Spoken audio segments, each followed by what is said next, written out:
Today is August 6, 1997. We're with Rabbi Avraham Garfinkel. At birth, the last name was Garfinkel, G-U-R-F-I-N-K-E-L. I'm Lori Fine. We're in Brooklyn, New York, the United States of America. Our language is English. Today is August 6, 1997. We're with Rabbi Avraham I. Garfinkel. His name at birth was Garfinkel. I'm Lori Fine. We're in Brooklyn, New York, the United States of America, and our language is English. Good evening. Could you please tell us your name? Well, my name is, the way they call me, Rabbi Avraham I. Garfinkel. Could you spell your name, please? Garfinkel.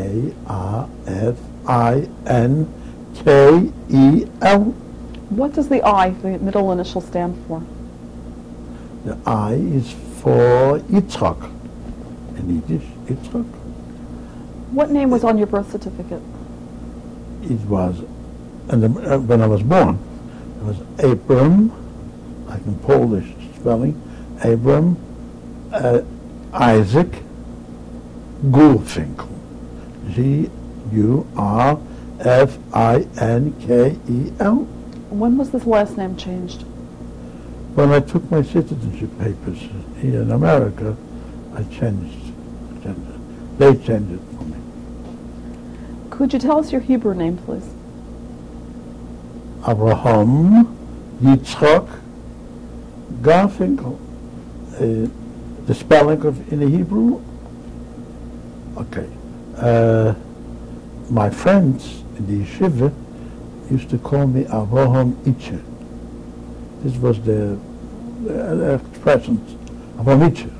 So they know me by this name, Avraham Itche. Did you have any nicknames or other names that people knew you from?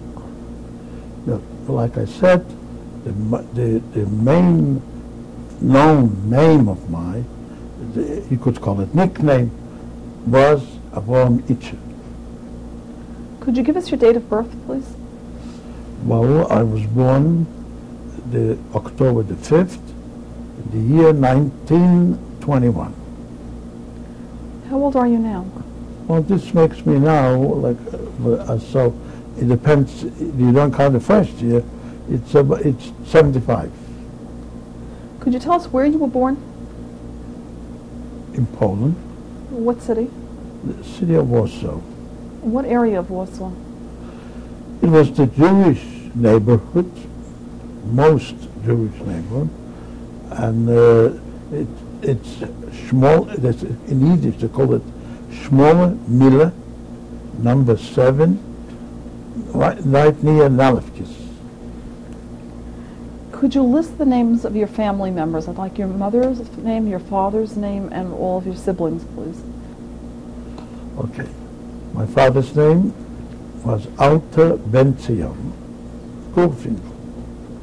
My mother's name, Devorah Garfinkel. What was her maiden name? Her maiden name was Gilda, Gilda.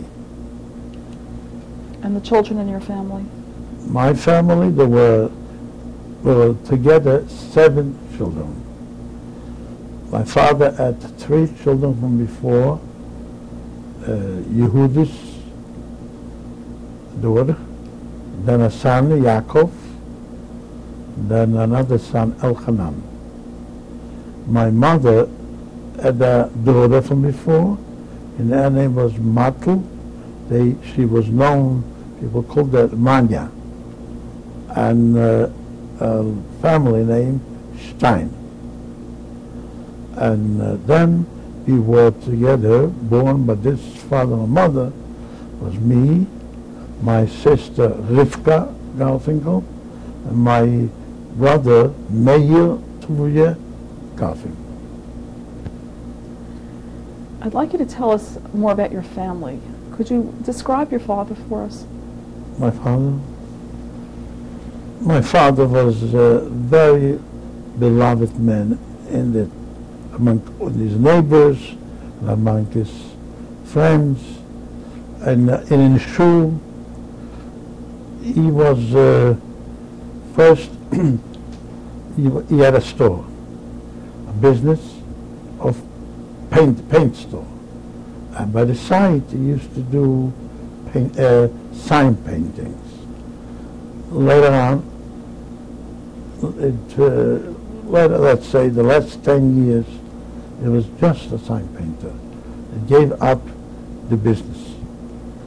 If you want to know why he gave up the business, just a episode. He was a very good natured. He couldn't refuse anybody when he was asked to do him a favor. So there were people that asked him to do a favor to sign for him as a what do you call it, co-signer for a loan. And they took out loans from the store, from banks. They promised that they will pay. And by the end, whether there was a reason or no reason, they didn't pay. So the fact is that the bank came and took away the business from my father. So he lost his business and he became fully concentrated on sign painting. Although he had also a talent to make pictures, to paint very good pictures. And he used to make on the signs different types of, when he painted a flower, you think it's alive. When he painted, whatever he did, very talented. In fact, my grandchildren, they take after my father. They also do a lot of, paintings. Also, he was talented that he was playing fiddle, and he was singing, and he did it, whatever he could do, he did it to people to enjoy it. Okay. Where was your father born? My father was born in a suburb of Warsaw called Prague. And he was the oldest son by my grandfather. His name was Shmuel David Garfinkel. And he himself was a teacher, a teacher of private, giving private lessons in his house. And my father also learned by him, but he by himself taught himself to play fiddle, taught himself to be painting. Okay. What comes to mind when you think of your father? That my father always tried to do people favors. He belonged to different societies. Which ones? Like Bikur Cholim, Minatat Tzedek. I remember many times when we were small and we didn't see our father at night. And we asked our mother, where's our father? He said he had to go and stay overnight by a sick man. The association put up an each one they couldn't afford to be in a hospital, so they had to go to their houses. And besides that, he was learning every day. After davening, he used to had a shiur. At night, he had a shiur. When I grew up later, and I was already learning Gemara Mishnayos, whenever I came home from the yeshiva on a Yom Tov, we had shiurim to learn together, my father and me and the other children. Could you tell us about your mother, please? Well, my mother was, at that time, was a big job to be a housewife, to take care of the house, to make fire and cook food, make Shabbos. He took a half of a week to wash the vessel alone, to all of this. It was a big, big job. And besides that, she used to do at night all kinds of ladies' work. What would she do? Fixing stockings, fixing the shirts for the children, some, buttons. And also, she, in our house, where we lived in Warsaw, although we had 7 children, and my father, well, we only had one big room. We just have to divide it, and a kitchen too, to divide it into separate rooms at night with curtains. Still and all, whoever, the family of ours, my mother's side or father's side, and they came to Warsaw for any reason, was for a doctor, to go to a doctor, or to business, to buy things to take home. Where was the stop to stay overnight?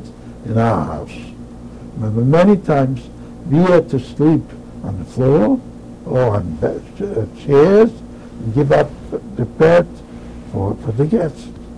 And so also friends too came to stay in our house. And my mother did it and took it with love. What special memory do you have of your mother? The memory I have of my mother was that she was very devoted to us, to the children, and I would say especially to me because I was in the yeshiva learning day and night. So she sent me packages every week, although they themselves weren't rich, they didn't have enough. But I got the best, and they sent me money. And they also came to visit me in the yeshiva. Could you describe each of your siblings? Well, one of my brothers, Yaakov, he's a survivor. He lives now in Milwaukee. And he has a family with children, grandchildren. And he was also talented, like my father, in the way of making signs. And he already knew all the modern styles to make signs with gold and glass and other things. He and my father opened up like a factory of signs. And he was doing work so perfect that people, there was a lot of sign makers in Warsaw, but our factory had a good name. It was in every big there in Warsaw. There were mostly painted signs, not electric signs. So a lot of signs had the name Garfinkel. So this is, and he is also talented in other ways. He could make, he could be a batron, to be a comedian, like you would call it. And up till today, his friends know him. Any simcha, any celebration cannot be without Yaakov, because he prepares a special, what do you call it, rhymes, right, for each one. In Yiddish, but it comes out very nice. And he's also beloved by his friends. Who was the next child in your family?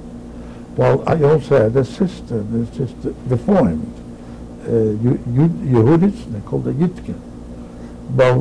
But she was a nice girl.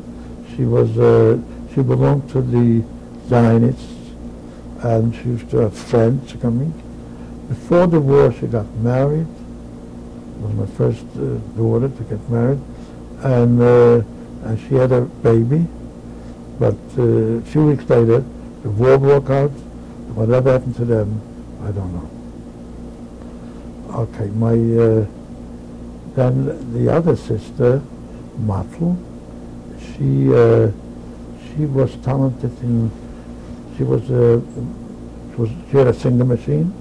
She was making her own clothes and clothes to sell. People used to come into her. She made shirts. She made dresses. And she helped out the house with parnasa. She was also belonging to the Zionist party, and my brother Yaakov, he belonged to the revisionist party, also Zionist, but a different branch. And then we're talking about younger children. I was always very much in learning. Whenever I had time, with a sefer, always with a sefer. So when people said, because I take after my grandfathers, from both sides, they're all learners. Like my mother's parents, he always learned, although he wasn't a rabbi, he wasn't a teacher, himself standing, always sitting with a glass, didn't have glasses, but a long glass, and magnifying glass. And he said by the Gemara, even when I know him, he was already very old, and always learning Torah. But my grandmother, my mother's mother, she was a business lady. And although she had 13 children, she managed to have a business and kept the children under in the business. What business was this? First she had a textile business in Rojan, a small town, yes. And then she had a restaurant. And but I remember then they used to come to my house when they had to go to a doctor, and their town wasn't big doctors. So they came to Warsaw. Where did they stay? In our house. What were their names? The names, my mother's father was Yaakov Tzvi. They called him Yaakov Hersh. And everybody from them, in those towns, those few Jewish towns around there, Ostrolenka, Vichkova, Rozhana, Ostrova, they all knew, if we mentioned to them, Yaakov Hersh, Gilda, they knew them right away. And he was also from the Gerech Sidim, was a Gerech Host. And he had 13 children, and mostly daughters, but he had also 3 sons. And one of the sons, he was a Rav, a big Talmud Chacham, such a great Talmud Chacham, that when he used to come to the Ger Rebbe, but the Ger Rebbe used to come to Chassidim and the thousands, and people were hanging on the walls just to see the Rebbe once. He was mechubet. They gave him honor to sit by the Rebbe's table, by the tish. And he wasn't rich. So he was because he was a great Talmud Chacham. And he was a Rav in a small town. The town was Dobra. It was the Dobra Rav.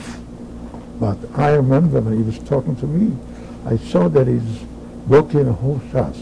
He remembers everything.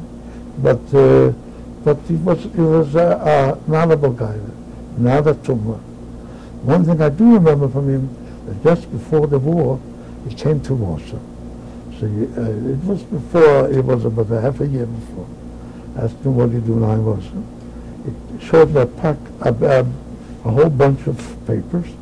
He said the Kehilo in Warsaw gave out a prize.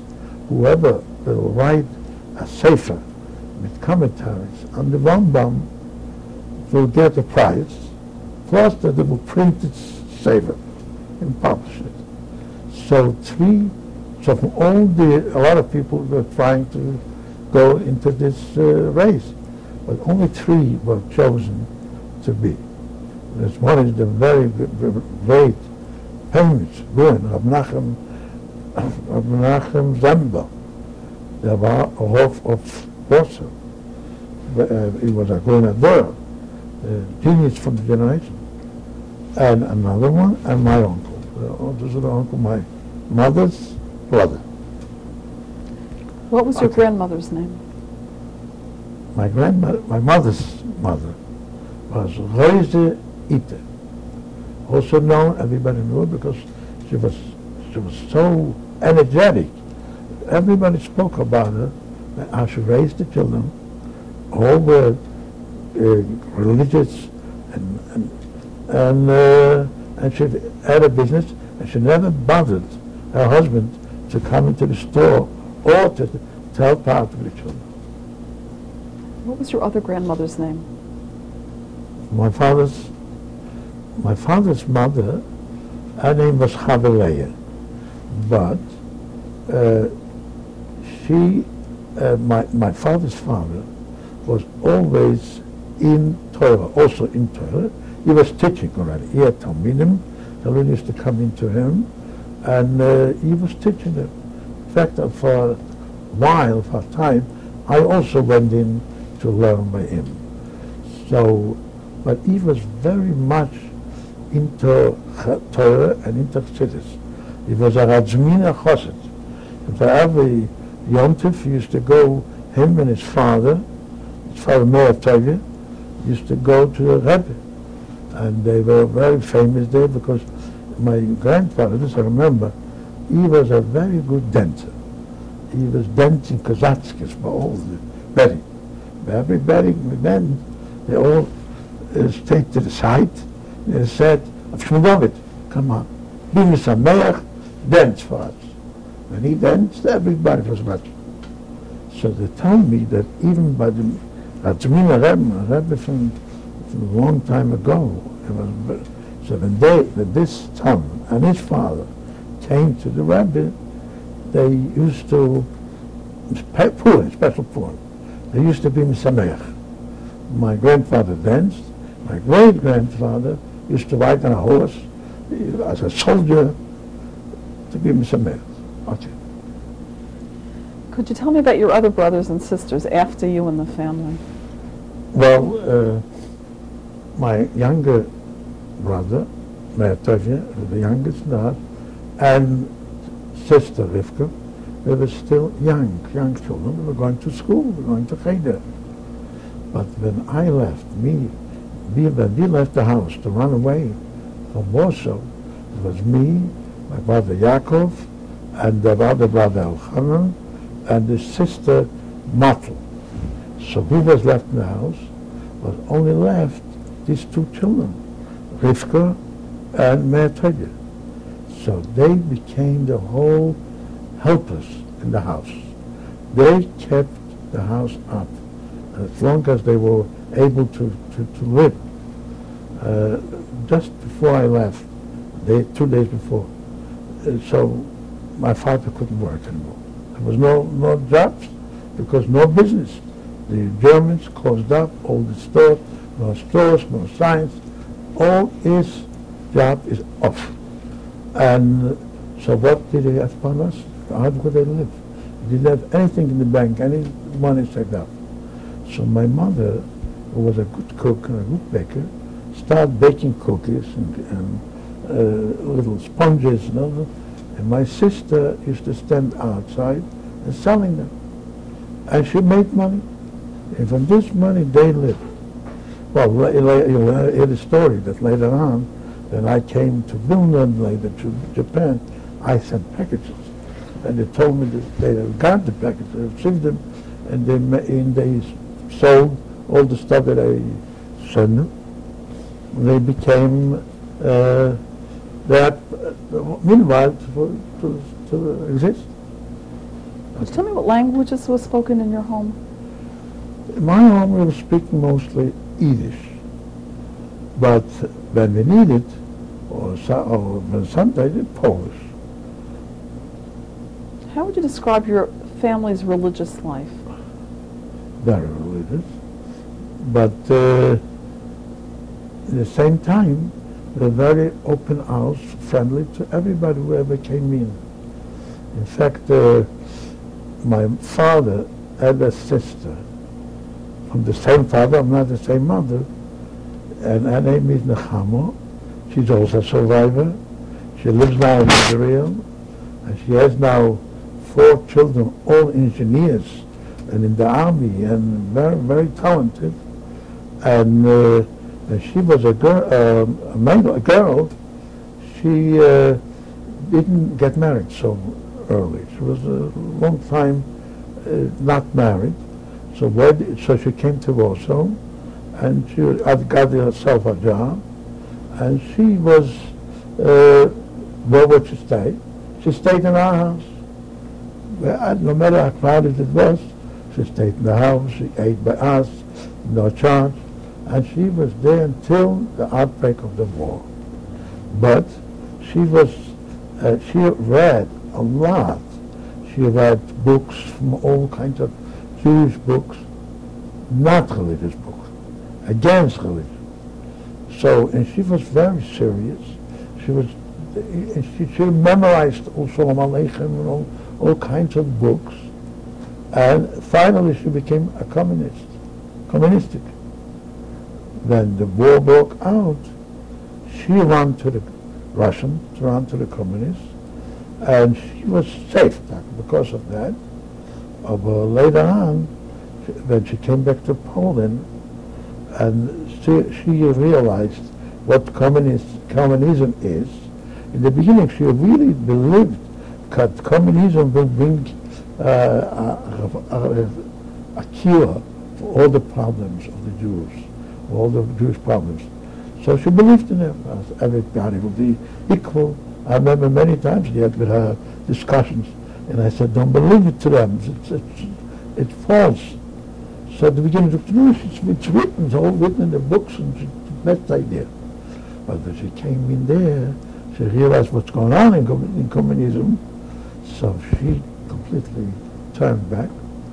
Then after the war, when she came back to Poland, and I found out, I was already in America, I found out about her, that she's in Poland, and she's sending the children, she got married during the war, and she's sending the children to the Polish schools, going to, and the children were always the best in every class.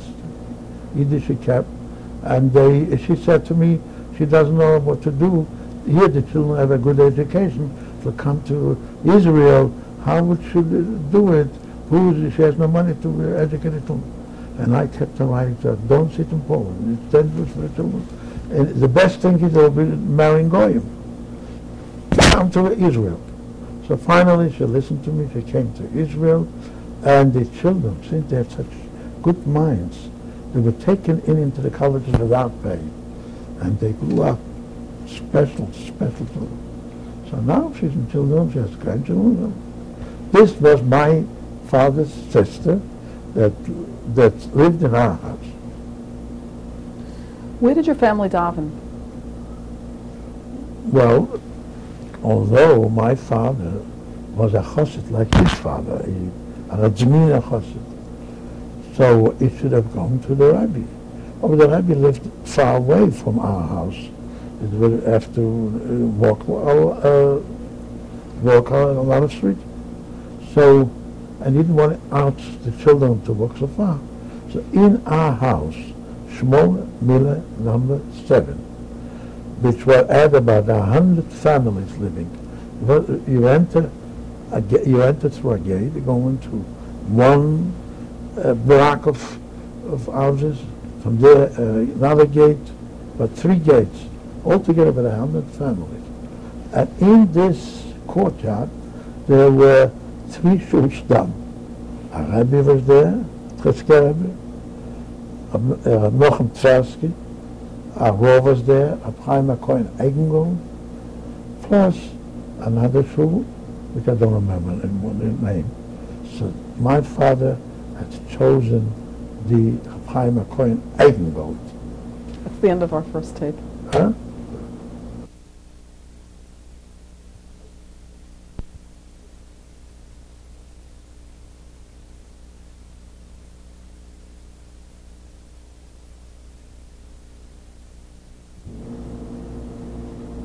This is tape number 2.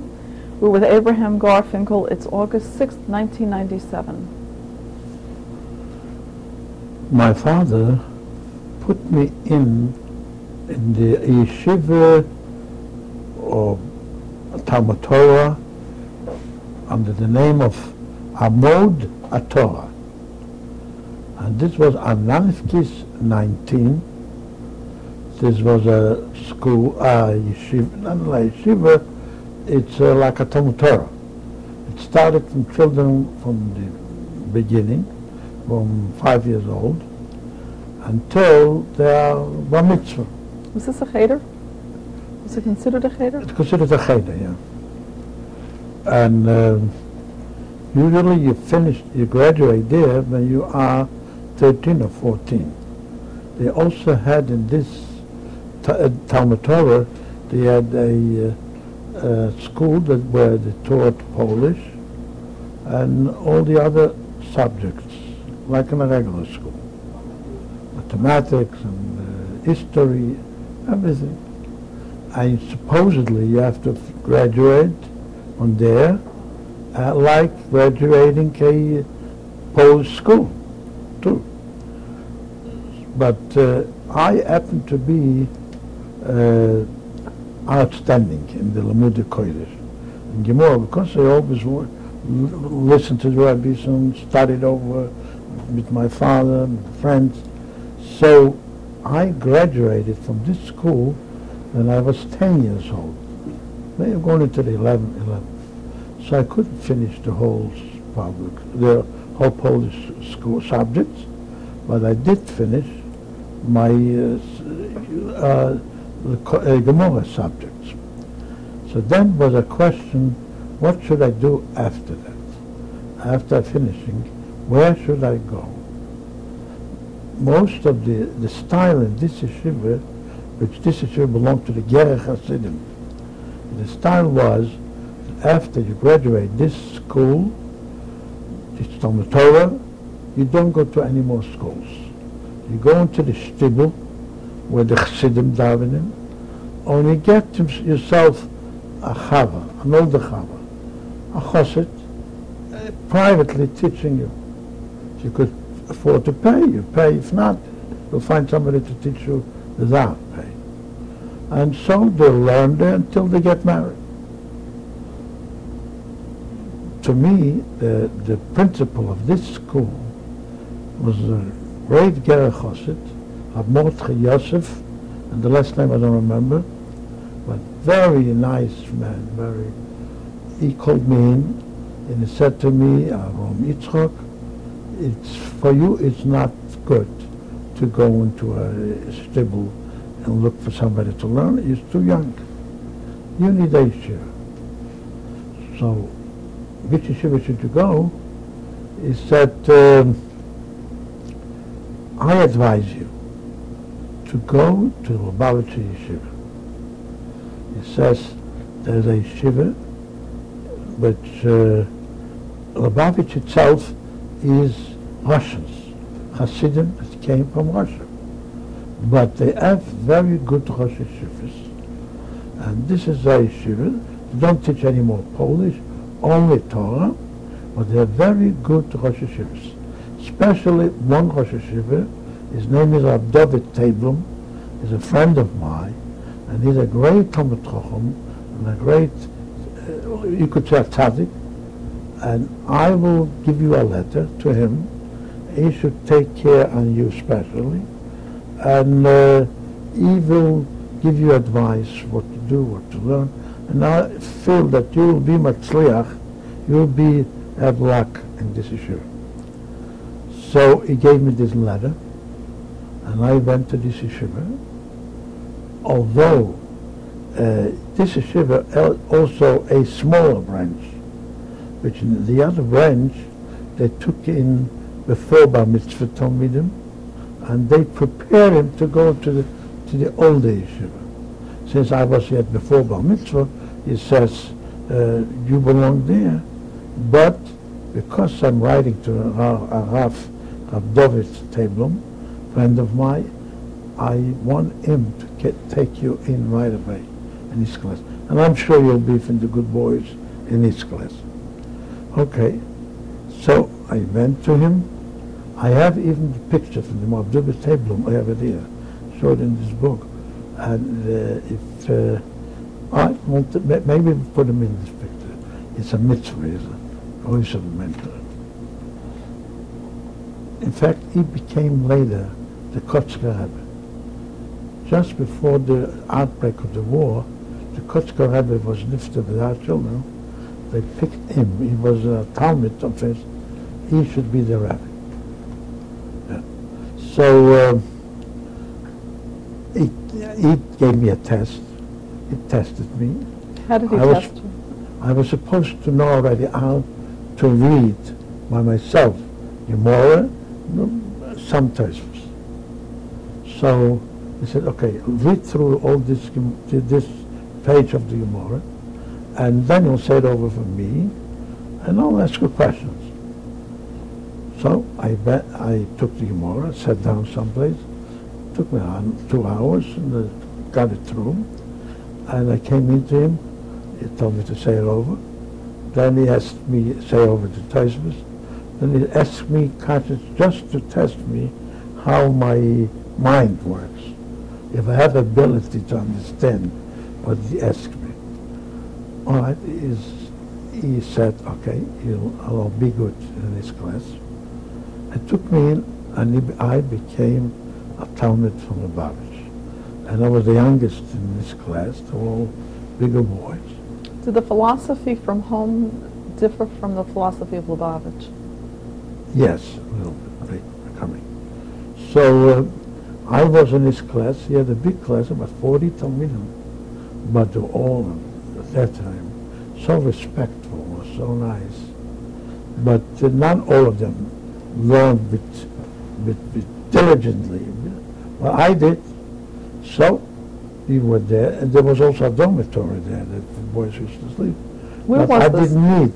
Where was the school located? It was on Sapozhinsky 17. What was the full name of the school? Tomchei Tmimim Lubavitch. So I went through in whole year, and then I went over to the higher class, and the Rosh Hashiva there, I also have his picture here. What was his name? Rabbi Yehuda Eber. Also a mitzvah to bring that, to mention his name. And I'll stop now, before we go further, that being there in this yeshiva, this was in 1933. 1933? Before that. I became 12 there. I have a picture of this when I was in this class. In middle of winter, I heard they say all the Talmidim should come dressed up nicely, and because we're going to meet the Lubavitcher Rebbe. The Lubavitcher Rebbe is coming from Riga, Latvia, to Warsaw to visit the yeshiva. So all the Talmidim went to meet the Rebbe. How many boys were in this yeshiva? There was Talmidim from all over Poland, not just from Warsaw, mainly from the other cities and towns. How many do you think? I would say in that was about 200. But later on, when we'll move to Tvarsk, it will be much more. So, and then I learned to see the Lubavitcher Rebbe that is a Rebbe that looks different than other Rebbeim. In other words, in Varsha itself, I had the opportunity to know a lot of Rebbeim. A lot of Rebbeim came to visit. Whenever there's a Rebbe, everybody went to see the Rebbe. But this Rebbe looked at this different, like from another world. And although it was all very nice taken care, and they dressed nice. How would you describe his clothing? Huh? How would you describe the Lubavitcher Rebbe's clothing? Lubavitcher Rebbe's clothing, how he dressed. Clothing. He was wearing another strimel that I had. We were wearing small little hats.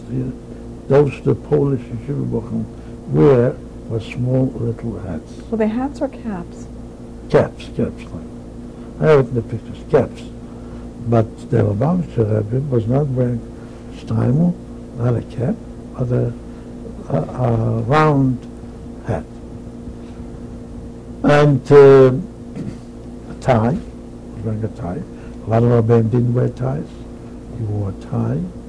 And his capote was also not long, just up to over the knees, wearing pants.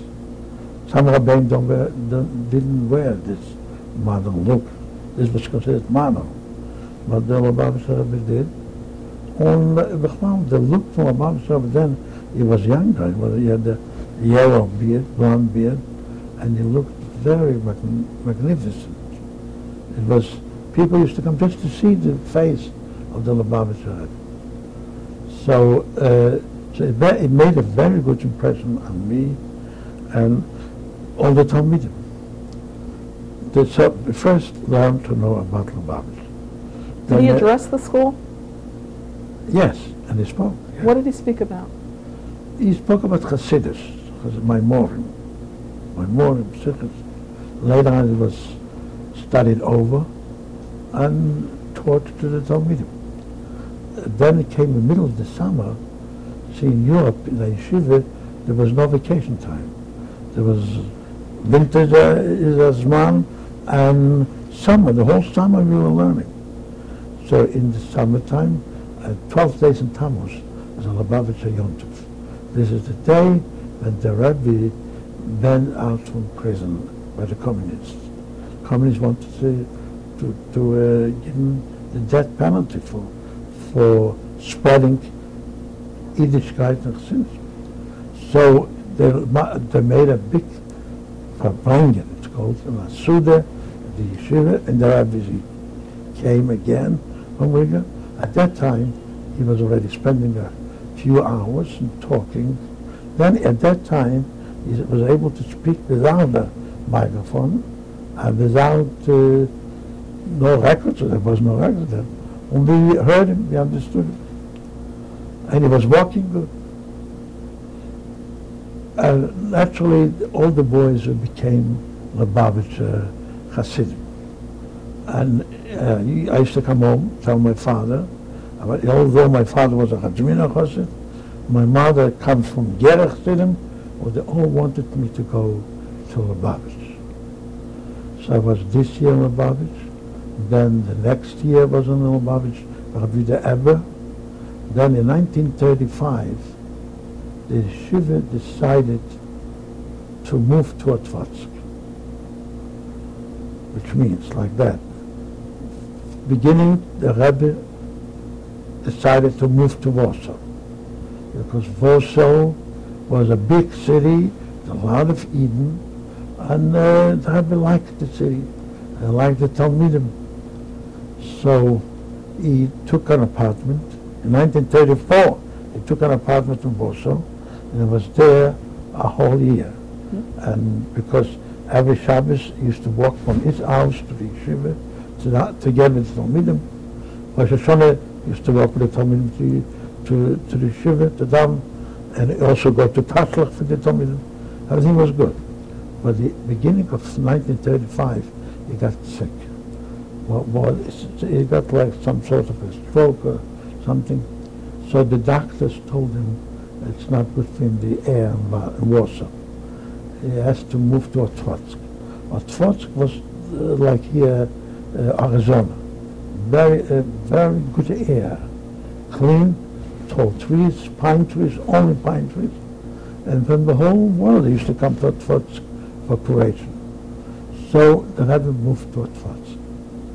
After the Rebbe moved to Otvatsk, he says he needs the yeshiva to be in Otvatsk too. So the Rebbe gave an order to his Chassidim. They have to move the yeshiva to Otvatsk. What had happened to his community in Riga? Once he had left, what happened behind? The Chassidim were there. Chassidim lived there. Chassidim from Russia lived there. They yeshiva until the war, till the Nazis destroyed it. So when he moved to Otvatsk, the yeshiva moved to Otvatsk. And so I also came to Otvatsk. On Otvatsk, many more Talmidim started to come to learn at this yeshiva. It got himself such a good name because the Talmidim were such engrossed in the studies, because the air was good. I remember I used to go out in the morning in the air. You felt like you drink in the air. You don't have to eat even. It was very wonderful. And they rented bungalows for the boys to sleep. And there was a main house. I think we have a picture there. The main house from that was. And we learned wonderful. And so it was going on for 35, 36, 37, 38, 39. I'd like to go back before 1939, back to your home. Can you bring us back to your Shabbos table? Shabbos table was the father was sitting on the head, and we children were all sitting around, and somehow, even a whole week we didn't have enough food to eat. I remember many times, I must say, that I went to the yeshiva without food. But we didn't have even money to buy breakfast. So sure, we had to go early, 7 o'clock. So I went to the yeshiva, not eating, and I didn't tell anybody. But later on, my mother came, and somehow she got food for me. She brought me breakfast. But for supper, not all the time was supper in the house. But Shabbos always was a good table. What would you eat? We ate the regular, I mean, by the table in the yeshiva or Home. the home. Home, all right, they didn't give a quarter of a chicken to each person. 1/4 of a chicken, we gave it to all the children. Somehow he had a goggle, he had a leg, little, but bread a lot. A lot of bread, and we didn't drink soda, we drank tea or water. Did you have cholent? Cholent, yes. Every Shabbos we had cholent. What was in it? Potatoes. Potatoes was very cheap in Poland. And this was the main food, was for suppers, potatoes.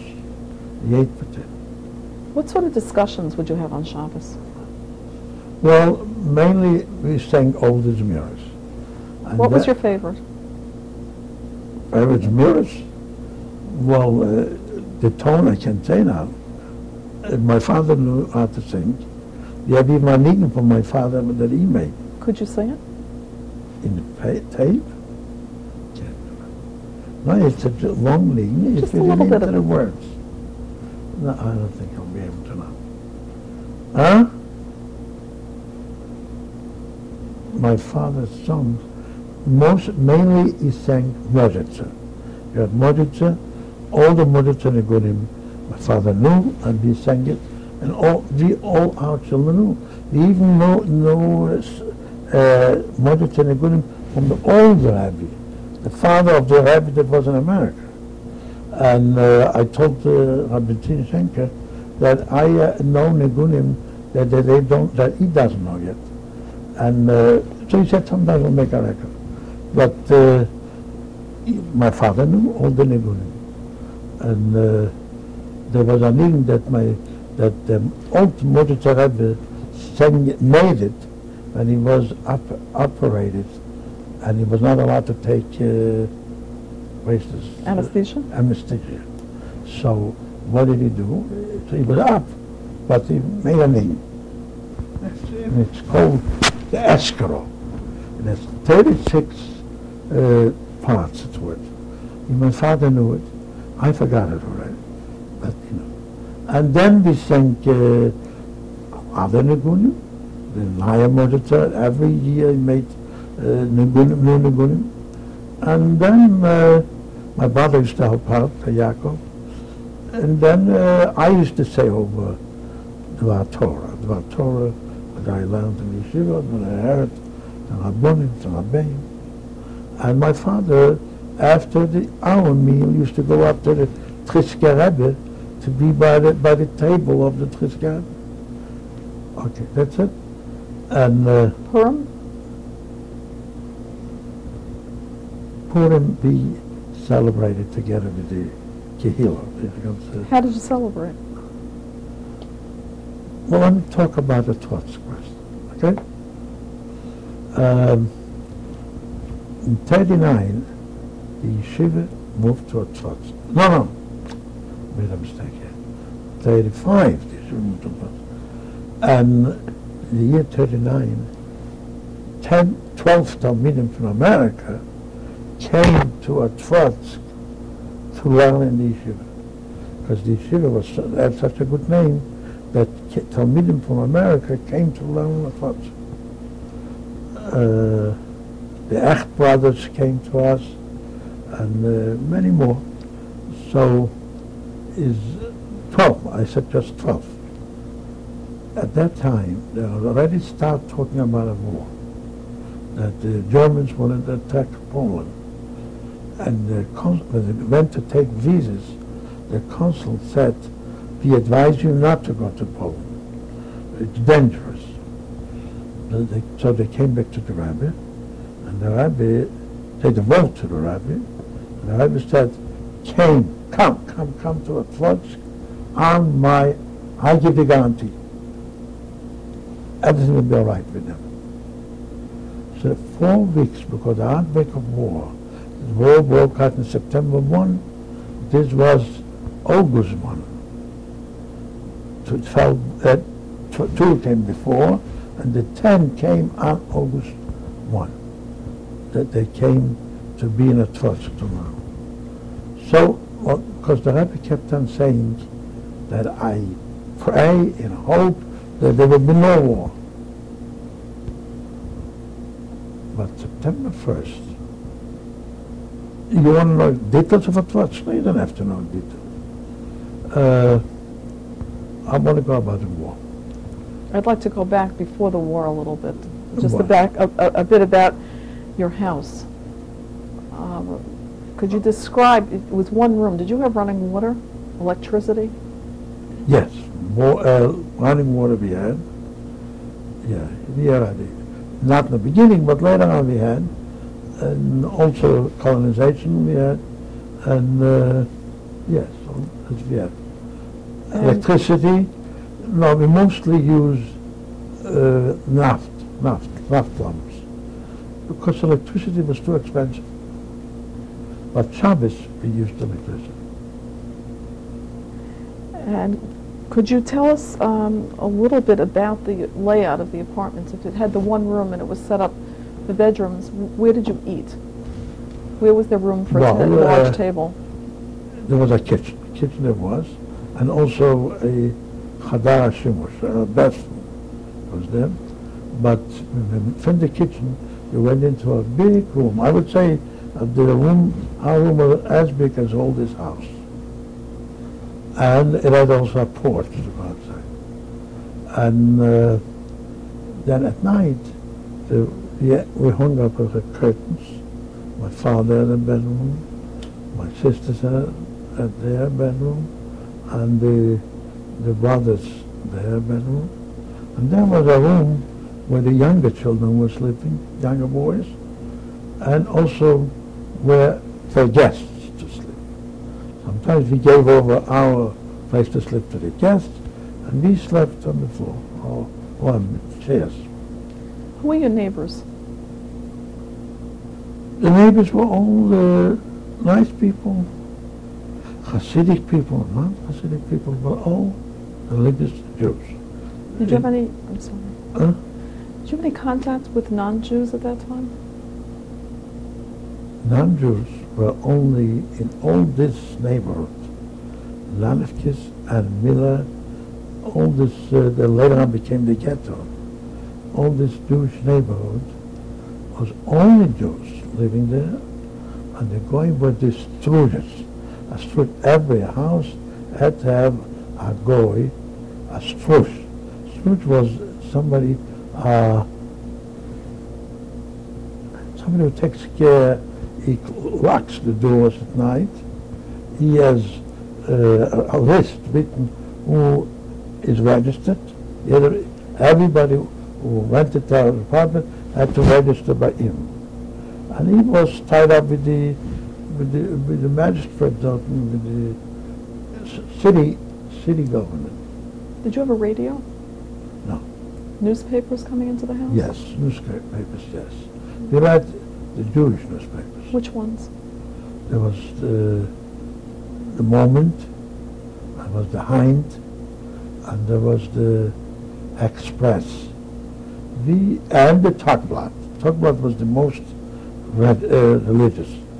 In our house, we only bought Friday the Tagblatt, and Sunday, in the middle of the week, once the Hind, or the Moment.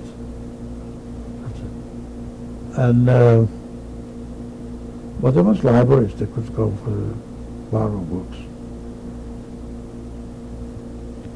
How did you get news other than this? What were you hearing about what was happening in Germany earlier than 1939? From the newspapers. What reports? And what? What reports were you getting? Well, we got when it started in Germany in 1933. Then we bought more often newspapers because everybody wanted to read. Or sometimes they used to hang out in the streets, the news. And the news was very fast spread around. And we knew all what's going on in Germany when they drove out the Jews, when they broke the stores, you know, and we all suffered along. And you don't know you don't want to know what went down in Poland the last few years. The first 13 years when Poland became Poland, they were good to the Jews. Jews had to vote for the government, but the last 7 years, when after the Nazis took over in Germany, in Poland became the students organized themselves into anti-Semites and Deckers, and they were doing trouble. What did you see? What anti-Semitism did you see? I see. First of all, we boys, civil boys, many times got hit by the Scotsmen. We couldn't go into a park. They hit us. Even when we went in the streets and the Goyish neighborhoods, like Marshal Kofska and the other, and they recognized that they did something to him. They started chasing them. Or they hit him. I got many times punched in the face from the Scotsmen. Were you aware of any pogroms? Were you aware of any pogroms? We knew about it. There was pogroms not in Warsaw. There was pogroms in Pszytyk, in cities in Poland. And there was a park, a big park, near the Goyish neighborhoods, Kaczynski Park. There, a boy that looked Jewish couldn't walk in there. That's the end of it. It was very bad. I'm sorry, that's the end of our tape. Yeah.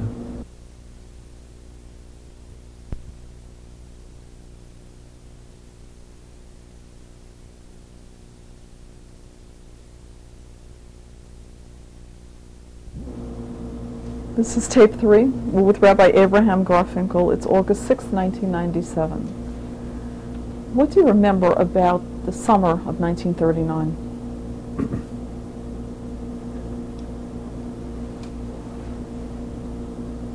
Summer in 39, people already felt that the war is coming. We knew from the newspapers that we read, and even when we were in Trotsky, we didn't have radios, but next door to the yeshiva was the hotels, pensionat they used to call it. People came there, sick people came there for curatio, and there were also people that came, rich people that came just for the summer. So they had radios, so we were able to hear from the radios. So then we found out how the situation is, and at that time the Polacks became more nationalistic, patriotic. How did you see this? And because they stopped bothering the Jews. Just before that, it was very bad. I was in the middle of telling you about the anti-Semitism. There was my wife there, that there was anti-Semitism all around.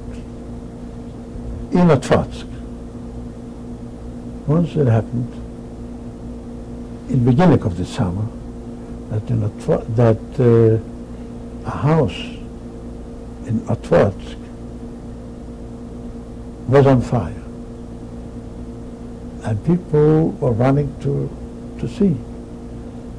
A policeman went by and he saw that the windows, they had glass windows and covered with what do you call it in English? Covers on doors on the windows. In Moshe was this style that in Israel too, trissen. That they had the trissen. So all the trissen were surrounded with wire. And as we couldn't open up the trissen. And the house was on fire. So this policeman was a nice policeman, and he went through, cut through the wires and opened up the prison and he started waking up the people in the middle of the night. And he saved the people. Who were these people? Just people, Jewish people. After this happened, it fell fear on all the people from the Trotsky. If they're capable to do such a thing, so nobody's sure of his life. So they decided to make their own watchmen at night, at least to see if they could escape, if they could, or if somebody's not coming to put a fire and to put a bomb. At that time already, they spoke about bombs. So in our yeshiva too, we made up that every night should go 5 boys around all the houses where the yeshiva buchums in it, and check the searchlight, check if there's no bombs, no people coming. If they will see that going or coming, they should wake them up, should start screaming, and at least they should run out. This was going on for a couple of weeks. But later on, all of a sudden it stops, because the government was ready to make a mobilization. They felt the need now everybody into help to the army.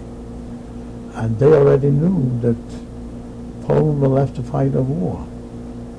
So they took in a lot of, and Yeshiva also went to the war. Did you know? My brother was. I couldn't because I was too young. But my brother was in the army, and the younger brother was in the army. And a lot of Yeshiva too. I have a friend of mine, he's alive now. He was in the Polish army and was riding a horseman. He was a cavalry.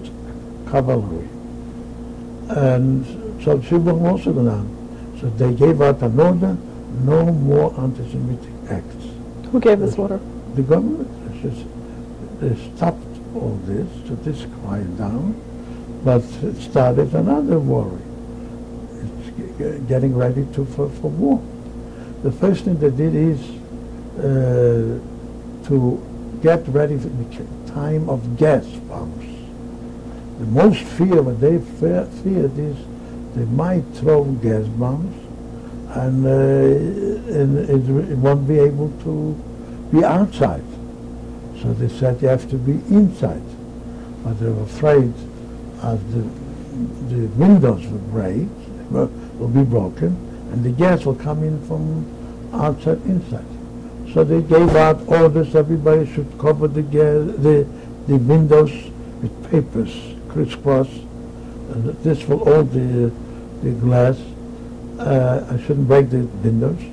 And they told them in case you fill gas, bombs, what you should do, or take wet clothes and put it to your nose, to your eyes, or lay down on the floors. And it started making every other day tests. They blow on a horn, and people should run into houses, and then it will be another blow, and people will be able to get them. So this was repeating a lot of times. So at the beginning, people took it seriously.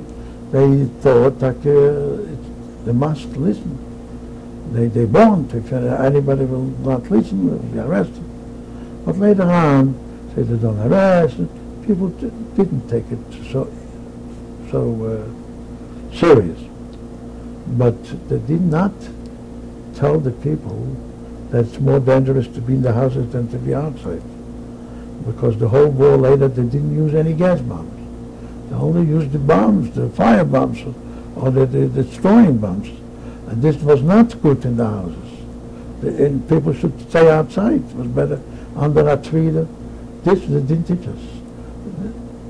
So, and this was going on until September 1st. What do you remember about that day? Huh? What do you remember about September 1st? That's what I'm going to tell. September 1st, it was a Thursday night. September 1st is Friday. But the night before was Thursday night, and it was the Alabavitcher Yontif. But after that was Chai Elul, 18 days in Elul, the birthday of the Baal Shem Tov and the Alter Rebbe. So we're all celebrating it. We're sitting and celebrating, and we're happy, and we all hope of everything. When they talk on the streets, there's nothing, everything will be all right. Then the party was over around 2 o'clock. 2, 3 o'clock, then we're going home to their houses where they live. We hear it's bombs. It's what bombs? So everybody said, what is this, bombs? So others say, no, this must be from the Poles. The Poland is trying out teaching the people, this is just imitation bombs, not real bombs. We walk around the street. We see already broken houses falling down. We see already fires in the torch. So we see, no, this is not from the Poles. So we go around asking people, the people outside and they're crying. Yes, the Second World War started.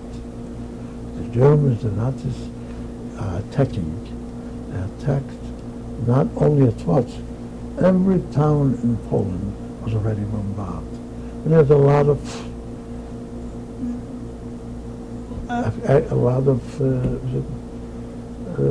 people dead, a lot of people wounded.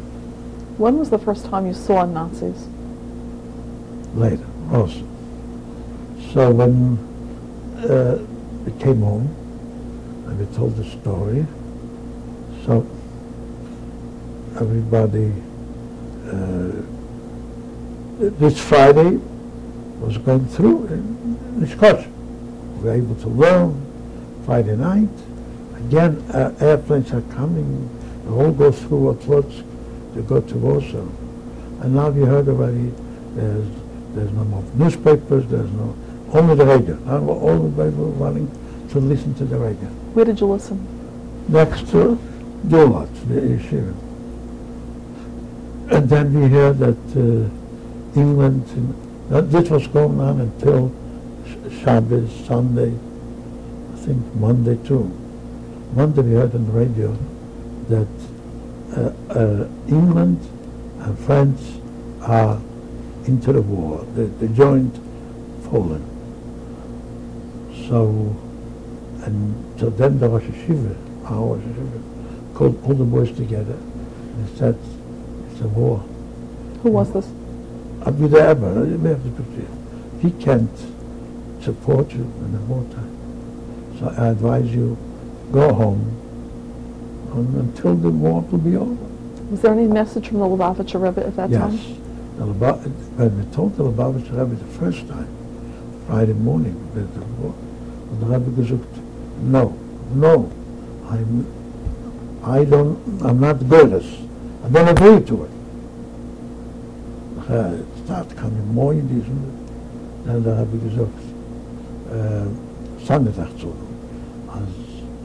Well, there's a word, but one of the Nevi'im said it. Hashem Elohim Mimeni. God kept this secret from me. Didn't expect it. And the Rebbe gave an order that all the Rosh Hashiva should give every Yeshiva Bocher money for car fare to go home and wait over the war. What happened to the 12 boys from America? So Rosh Hashiva called us in, and he gave us money. How much does it cost for you a train? So he gave me, it cost a few dollars. So he gave me a home. So only there was a yeshiva bochum that didn't have a home. We orphans, they stayed in the yeshiva, and he said, whatever we have in the potatoes and the coal, whatever is reserved to yours, you take care of yourself. Did you get any final bracha from the Rebbe when you left? Was there any message? Not yet, later. So I was going on. One day I went home. On the way, the Germans came with the airplanes and then bombarded the trains. So we had to leave the trains and stay on the floor, in the woods. And I went through, we got up, and went. So a trip that usually took an hour took now 3 hours. But we finally got to Warsaw. In Warsaw it wasn't so bad because they were bombarding every day, but not yet the civil population. They only bombarded the factories, the treasures. This was Tuesday, the Rebbe came to Warsaw. The Rebbe himself came to Warsaw. Not only in the Rebbe, all the Rebbeim from Poland, the Kiev, everybody came to Warsaw. The whole thought that Warsaw would be a better shelter to stay over. Because they all thought as Poland has an army, and the army will fight until they'll reach from the border to Warsaw. It will take weeks and weeks. And meanwhile, the French and the England will jump in and they will right away break down the Nazis and the war will be over. So the Rebbe came to Warsaw, and it was ordered in Bar Chosid, a house of a Chosid, and so it was Tuesday, Wednesday, Thursday. Thursday, we heard a call from calling out in all Warsaw and all the radio didn't work anymore. So they said all the men from 16 and up should leave Warsaw and walk up to the river Buk. This is nearer to Russia. And over there, they'll organize another army. So this army was already occupied. All of Poland became occupied by the Nazis. There's no more soldiers. They're all killed or driven away. And all the rest that's living should turn up there, and we will organize a resistance. How old were you at that time? I was almost 15. 21 till 39. 50 more. So I didn't have to go yet, so I didn't go. My brother went, but in the middle, when they were there, they went up already out of Warsaw on the road to go there. They hear another call. Go back. Go. No more. What happens? The Russians opened up another front. They started to go from Russia's side because they made an agreement to divide Poland into 2 parts.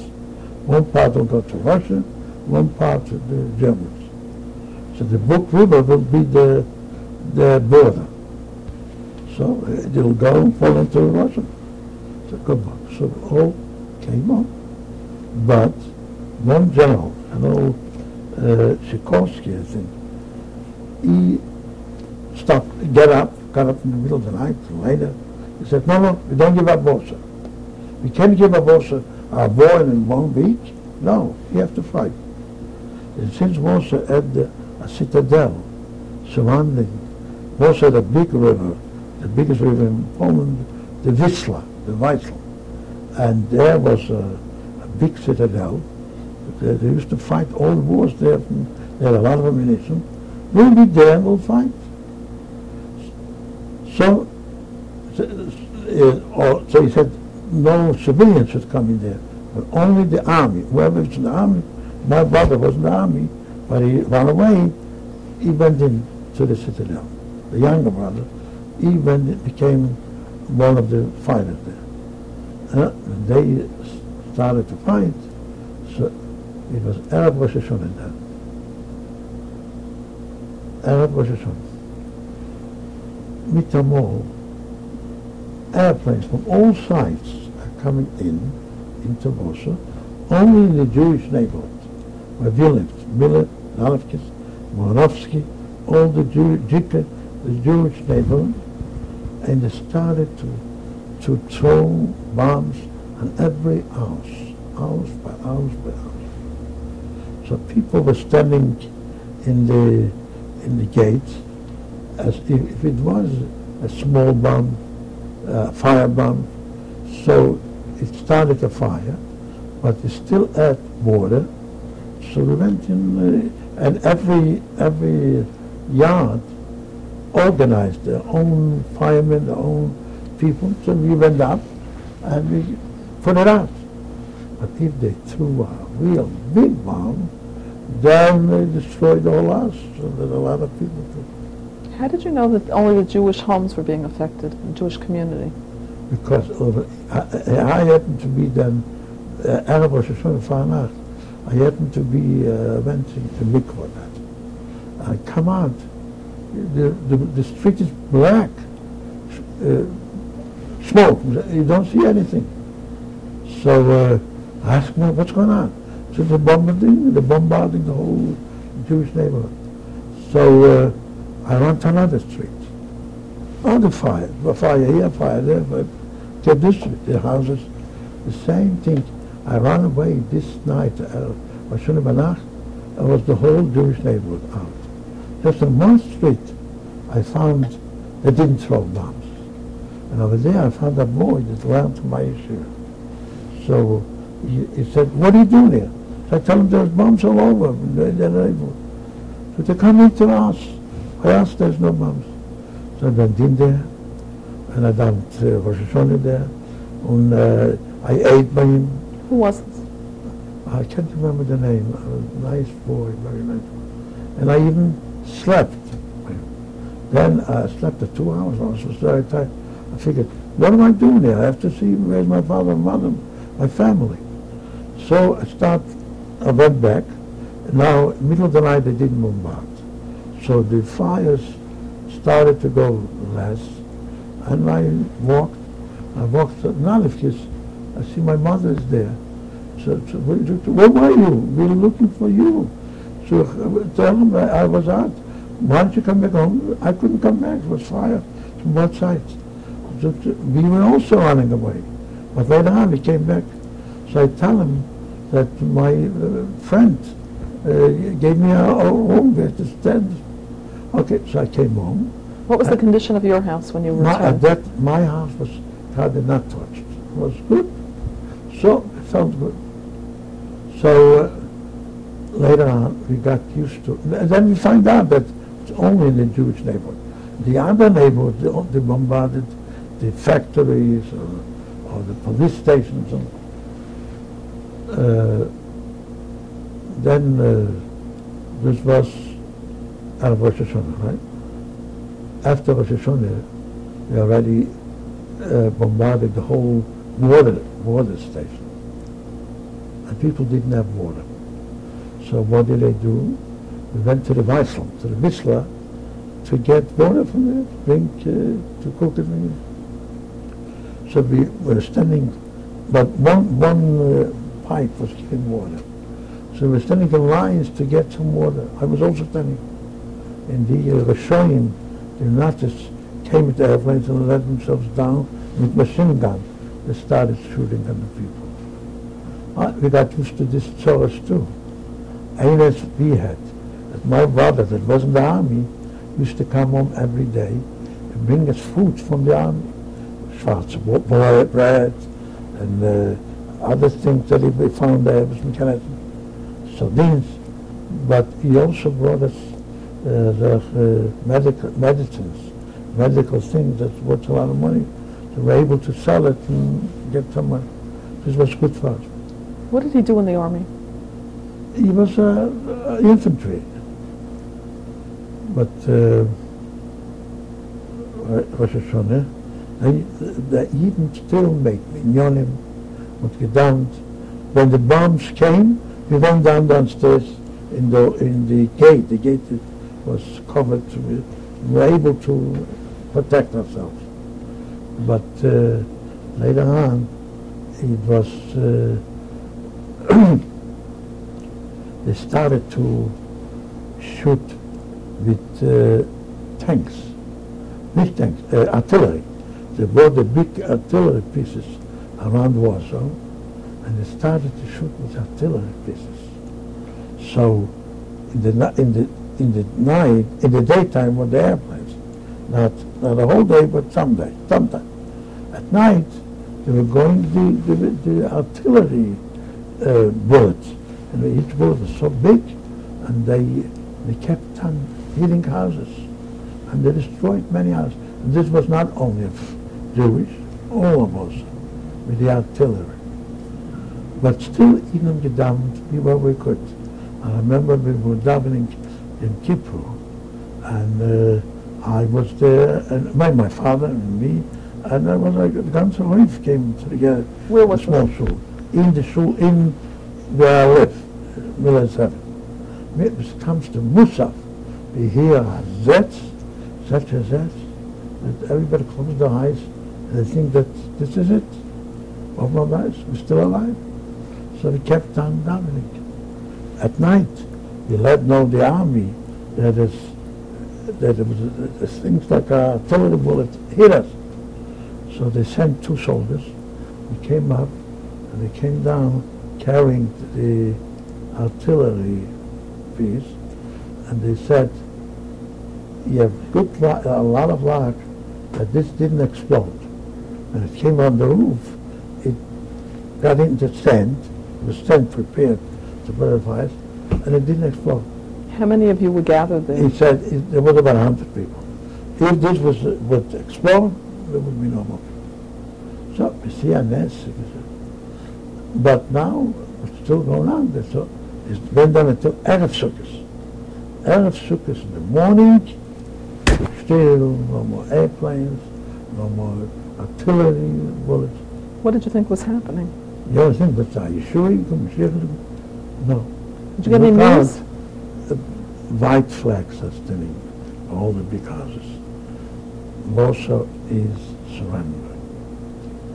That's it. The war is over. So people start coming out the streets, and we were so happy with those who survived, but many didn't. There was a street Moranovsky. There was such big houses. They made him into ashes. And God, the Lubavitcher Rebbe, was in these houses. So that's in a nest. When the bomb fell, there were a few Hasidim with him, and they were holding back the gate from top to let the Rebbe through. The Rebbe was sitting down in a wheelchair, and they took him out, and they brought him down. And he was in many of the troubles, many houses, but he was never sad. He was always with a smile on his lips. And the people that saw him, they felt better. And the Rebbe, he writes it in his books, that if anybody would go and give him a lot of money, he should live through these bombs. He would never agree. But after he did, he wouldn't sell it for anybody. He says, he was worried about to see many people that were with him, and they were without yarmulkes, without hats, not religious, but they were so scared. And when they see the man's face, I've just told the boys to say it to him. So they start saying to the boys, tell me, what should we say? What should we say? Give me a hat. And you see that these people, at this moment, they became believers. So, Erev Sukkot, the war is over. But we give a look, all the streets are broken.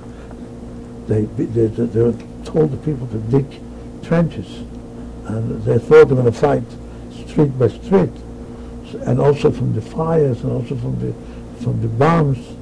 That it's very hard. It was walking in the streets. It was like walking on a mountain. So, still in all, everybody, whoever could, made a sukkah. We also had a sukkah, whatever they could put together, we had a sukkah. Who helped you with it? It's me, my brothers, and my father, and the other people. And we had some bread from my brother. So we were able to make a bracha later. Where he took a hesrik, the Lubavitcher Rebbe had 3 Asoyim.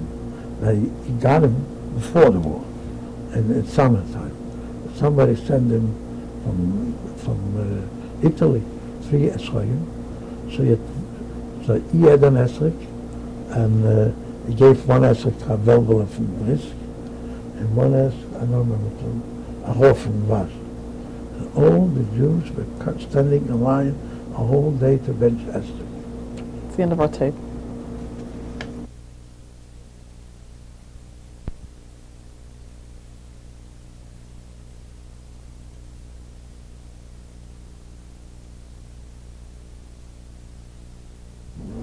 This is tape number 4, and we're with Rabbi Avraham Garfinkel, and it's August 6th, 1997. Okay. Sukkot was going by not so bad. People felt nice, and what was the food situation at that time? well, we shared with each other. Luckily, the Germans bombarded a pickle factory in Miragas, and so the owner of the factory came outside and said, "Eden Jews, take whatever you could." So everybody ran, everybody hungry, ran in and took barrels with pickles, with boxes with pickles, with cans with pickles. As much as you could slap, we slapped it all. And this we ate for a long time, the pickles. So, and other people, rich people, did prepare when they called out, when they made the trials from the Polacks. They said people should prepare food. So the rich people did prepare. We weren't rich enough to even to have enough for the time being. So to prepare, we did prepare. But Baruch Hashem helped us. We got my brother supplied us. We got the pickles. And also tell me, we supported us. So everything was good. Because the Germans didn't come in yet into Warsaw itself, because they were full with stones, with broken houses, and they gave besides that, they were afraid for partisans.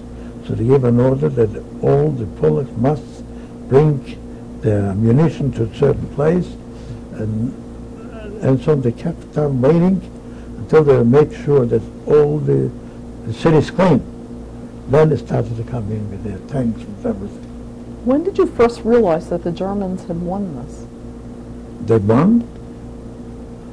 That they were coming into Warsaw? We heard it. I guess on the radio and stuff. Now the radio was already from the Germans. So when they came in, the first thing they did is grabbing Jews from work. Because the streets were still full with a lot of garbage. There were a lot of horses that were dying, dead, and other things to schlep Jews to clean the streets. Were they taking the more religious-looking Jews, the people who had Yes. beards? Yes. Were you able to tell a difference in who they were picking up from the streets? Yes. First, the beginning, they didn't take women, and they didn't want to take the Polish. They wanted to take the Jews. Whom did you recognize that is Jewish? The Eden with the beards. Most of the Eden did have beards. Pants. So many Eden were grabbed. Many of Talmidim too, that I know, and they tortured them. Rabbi Rebbe's son-in-law ripped that piece of the beard out. we cannot tell, this terrible. So first time that people, when they grabbed them, people gone. They came with trucks and picked up people. And they came back and they told what a horror it is to work for them. They go around and even if somebody worked good, they hear it. So the next day, people heard, they're coming. They ran into the houses, and they were hiding. So who was left on the street? Just women. And at that time, they didn't take them. So they're going around looking. And this was going on for a couple of weeks. This was going on from Sukkot, which was in October, beginning of October. And now I'm going to tell about December. It was already middle of December. During this time, we heard that Shoah is going on already. One Shoah every day, different stores. All the stores are closed. There's no business. But since people had rich business, like there was a street Genscher, and this street, every store was full with textile. Rich people that got it from the factories. So they came every day with a talk to another store, and they forced the people to open up the store and took out they emptied the house. Who owned these stores? Jewish, the whole was Jewish. And they took out all the materials. And then it's not enough. They start hitting him. She said, where did he hide it? They should take him to the cellars, to take him to the barracks.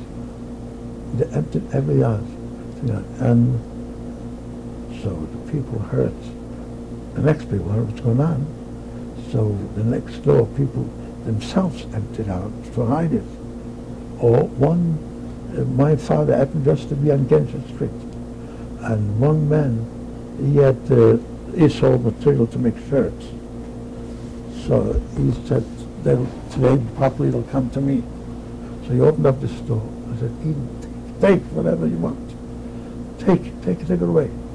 They'll come today in the afternoon. So my father took out a whole roll of material, glue material, to make shirts from it. And brought it home. And this, my sister took it, made shirts of it, just my mother. And I had 10 shirts to take along, and I ran away. So did my brother. So we heard these stories. And this happened every day, another store. Then in one place, we heard that they shot one Nazi. Somebody knew they had a gun. They shot a Nazi. They shot a Nazi. The Nazis came. They took all the people that lived in this vicinity, and they said, who shot it? Tell me. The people know, they didn't know who shot it. So they shot at all the people that lived in this yard. Greek stories, every day new Xeras and Xeras. What do you remember? What laws? What new rules? They made rules. As let's say, in the beginning bakeries were open. Now they closed the bakeries. So what did we do to eat? They made rationing. And say they had to make a list. You had to make a list whoever lives in here, children, everybody, and they will deliver every day so much bread, and this should go for all these people. This was a way in order the people to be forced to register, so now they'll know whoever lives in this. Okay. Then they came up there, everybody should register for work. The men. So my father was registered, my mother, and me noch nicht. For the age to me. So my brother went, and he had very big trouble. My father said he's sick, he cannot go, he didn't yet. And this was like the middle of December, 15th of December. How did you heat your home then? How did you heat your home in the winter? Listen, I forgot to tell. We had one big room, right? We had the oldest people. During the war, we had triple people than this. Because in certain towns, they took out the men and they killed them, and the women they chased out.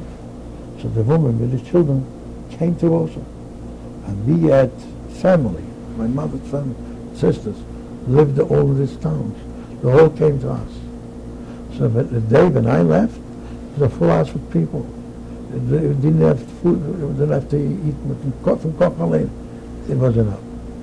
So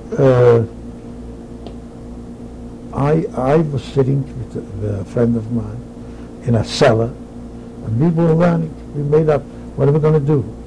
We'll be outside, the Germans will grab us. We'll sit here. So we used to come early in the morning. We took along something to eat. I was sitting and learning until it got dark. Who was this friend? I have the picture, but I can't remember the name. His name was Mendel, but he was from Warsaw, but I couldn't remember the name. Did you have to wear a yellow star? Did you ever have to wear? Not yet. So they made it step by step, but the Germans also organized. But I realized that it's not going to be like that. Other people say, no, it's only the beginning of the war. They just want to throw a fear. But later on, we will adjust, we'll be able to do business, we'll be able to go around. And the war will not take more than a year at most. Because France is England. I felt that this is not for you. This is who knows who won. And I see that the Germans are capable to do the worst thing in the world. So what did they do? So I said to my friend, you have to run away from Warsaw. We are still young. We should run. Our parents cannot run. They're older. Did you discuss it with your parents? Yes. So we should run. And at that time were two shittas by Eden and Warsaw, two opinions. One opinion said everybody who could run should run away, because we have a way to run, to go over to the Russians, to the other side. There was another opinion that from people that were already on the other side, but they said the other side with the Russians, there's also trouble. There are 500,000 Jews there, refugees. They have no place where to be. They sleep in the schools, they sleep in the streets. So they figured here's better. So we didn't know what to do. Did you go to the Lubavitcher River? We thought it over. We said, who could decide such a thing? So I think the Rabbi is still here. Let's go ask for the Rabbi. So I said, how could you find out where the Rabbi is? So let's try. We went outside, we asked some people, and some people happened to hear that he knows where the Rabbi is. The Rabbi is in a house for a chassid. He's hidden. They're trying to hide him. People should know about it, but we know that he's there. So we said, let's go. So I and my friend went there early in the morning. It was dark outside, the safest time to go. And we come over there. We walk up quietly. The house was on the third floor, and we figure that wouldn't let us in. So we knock on the door. Somebody opens the door, a little window, and says, who are you? Yeah, before the door, you see there's a sign hanging that here lives no Polish Jews. The Jews that live here are from Latvia. And at that time, they didn't bother any other nationals. So we knock on the door. He opens up, we have his son-in-law. He says, who was he? What was his name? Rabbi Gorari. Gorari, have you heard? Rabbi Gorari. He was the leader of the Jews the whole time. So he said, well, we said, we Otvatska told me them. So we were Otvatska. Come on in. And then he said, you just came in the right time. Just in the right time. After a while, we didn't let in anybody. We wanted the Rebbe should have said B'mnucha. But now he came in the right time. So what is the right time? So he says, just before you came, somebody came, a goy came, with a letter. And what was a letter from Vilna, from our Chassidim that were there, and also a few Talmidim were there, and they tell us as Vilna is not with the Russians, not with the Germans, it's a free city. It's by the Lithuanians. The Russians, after they took away the whole F of Poland, they gave over Vilna back to the Lithuanians. Because the Lithuanians claimed that this is the originally was their capital, their town. Now the Polish took it away from them for the First World War. So they gave it back to the Lithuanians. And it took also that a lot of yeshivah from other yeshivas went to Vilna. So the Rebbe, I told it to the Rebbe, the Rebbe wants that all the Talmidim from Trotzk should gather to go to Vilna and open up again the yeshiva. So I said, but how could we get this? It does have to cross two borders. So, okay, so what? You go through, get through the border, and you will go get. Zeg maar, neem deze maar. So het door him. He opens up, and the Rebbe sits down. So walk in. I walk in first, walk in, the Rebbe sits. And he's smiling, he's laughing. His face is shining, more than before.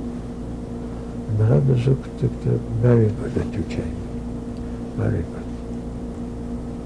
I want you to go to Vilna. And there you'll start the yeshiva.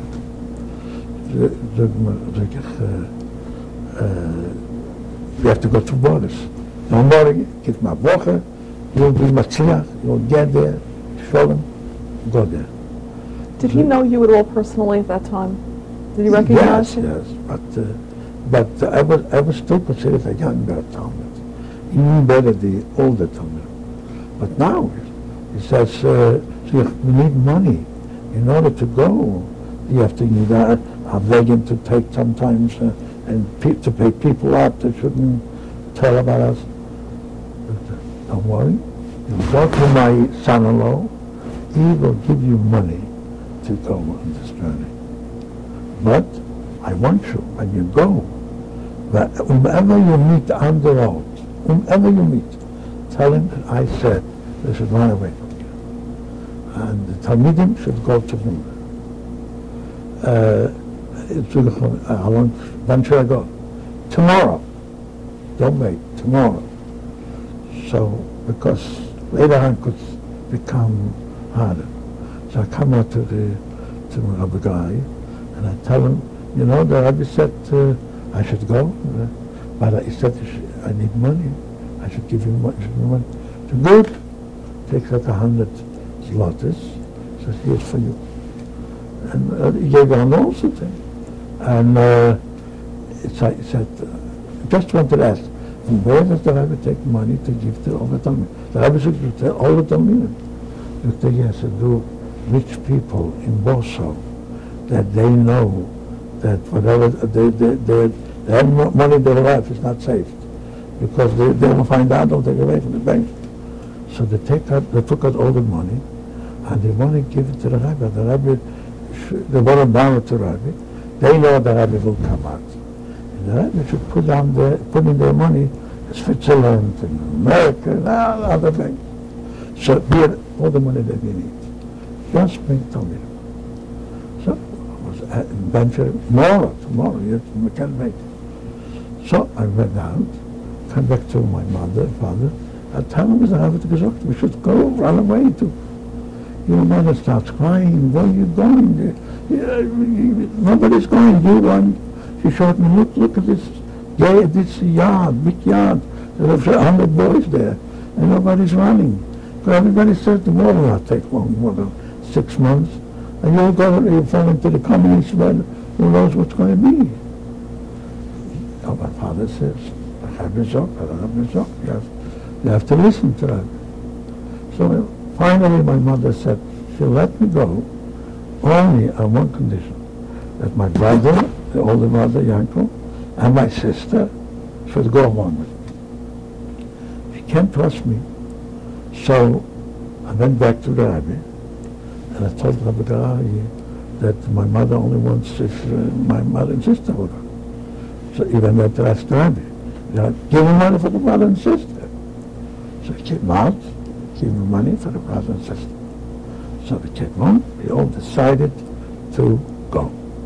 And so a whole day, my mother and my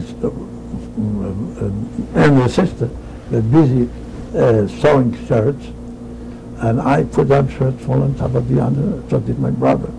So we were packed with shirts. Did your parents have any advice for you that day? Who? Your parents, did they give you any advice at that time? No, we wanted the parents would also go, but they said it's too hard for them to go. It's winter, December, and the younger children, they figure they're safe. And to older people, what will they do? So, later on, we had chayote, why we didn't take father and mother. My sister went back to bring my parents, and she's not there. So we, on the way, coming back, I met some boys, and I told them that I was ill. So they all told each other, and they all went after Rabbi. And they all got money from the Rabbi. And so it got together about 30 boys. The rest, they couldn't find it. These 30 were saved. So... where was the Rebbe at that point? Did he stay in Warsaw? Warsaw, yeah. He was still in Warsaw. He was in Warsaw until after Purim, till Purim time. No, beginning of Oder Sheni. Tash Oder Sheni came to America. So, Rabbi Avraham told me, I'm sure you're going to get there to the one. I want you to bring a message from the Rabbi to Rabbi Zalmanov, and Rabbi Rothstein, that are there. They wanted that the Rebbe should come our way. They have a goy, because the goy is ready to take the Rebbe to a black way, to go through the borders and bring them out. But the Rebbe said he doesn't want it. He doesn't want to go through it. He wants to go officially with a permit from Germany that should let him out, him, with his wife, with his mother, with his grandchild and son, and noch a four secretaries that he wants. This will be the message. And I have to bring it to the Rebbe. So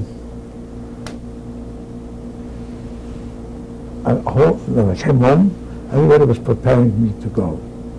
So they got me boots, Hatelier, because you have to walk in the mud.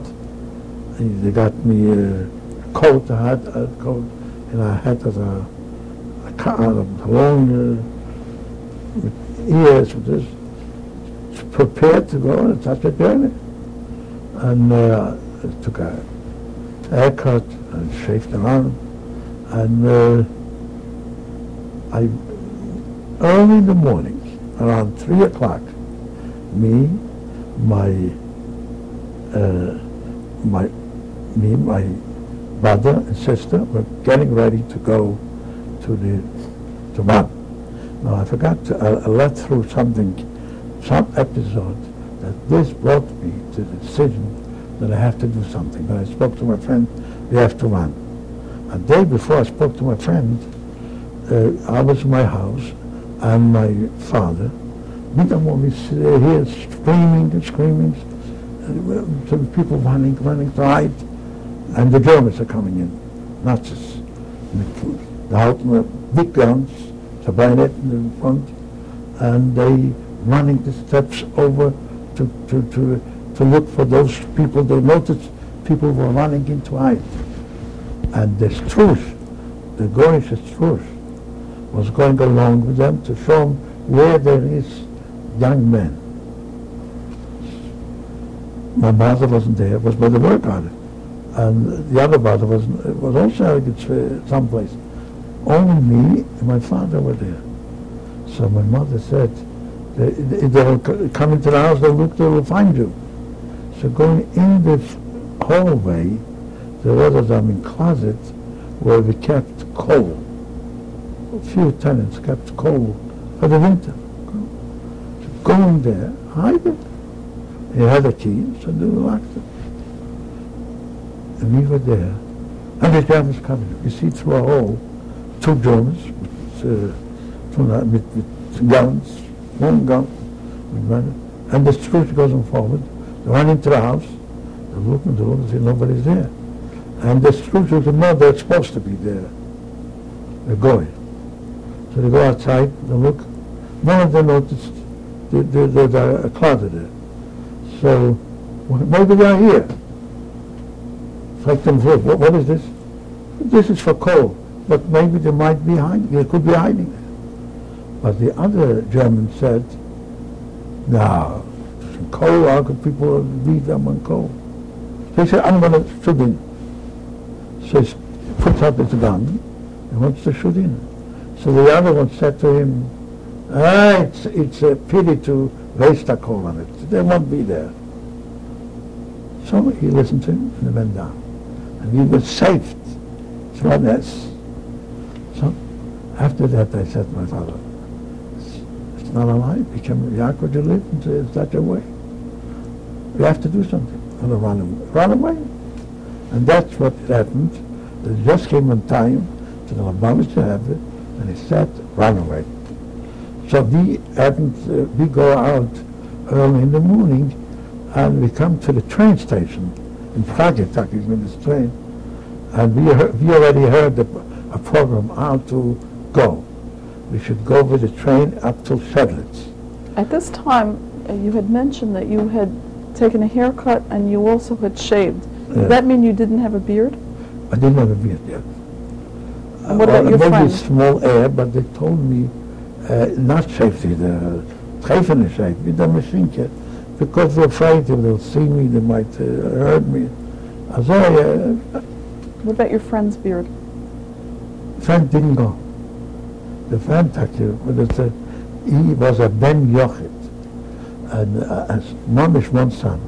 And the mother said, I could have let you go always. So stay at least 2 more weeks. So I went with my brother, not my sister. So we come over to this train station. We see lines with people. They're all going to Shedlitz. If in Shedlitz, we're supposed to go with a wagon, horse and buggy, to the Brook River. And from there, we have to go to a boat to the other side. It'll be in the Russian side. How far a trip was this? Well, it's a trip, so it'll take 2 days. So, by the train now. The train is not a people's train, it's a cattle's train. But people going, they're stopping it. Meanwhile, we buy tickets. So we come to our next to buy a ticket. They say there's no more tickets to Shedlitz. There's only tickets to Kalashim. So we're thinking, what should we do? Kalashim is halfway to Shedlitz, or to Shedlitz. So how would we go there? So my brother says, let's first go to Kalashim. We'll see later. Maybe they wouldn't check us out. We come in the middle of the way before Kalashim. Nazis come in and they start looking. You did a house. Whoever they recognize as a Jew, I was involved. They rub them out from the train. So we already bent down a little bit, and we pushed us to the inside, and they didn't see us. They threw out others. They didn't see us because there was a lot of also going there. So they had a whistle. The train is going. So they let us. Another nest that we saved. They wouldn't take us out from the train. The train comes to Kalashim. So those who are suspended will go further.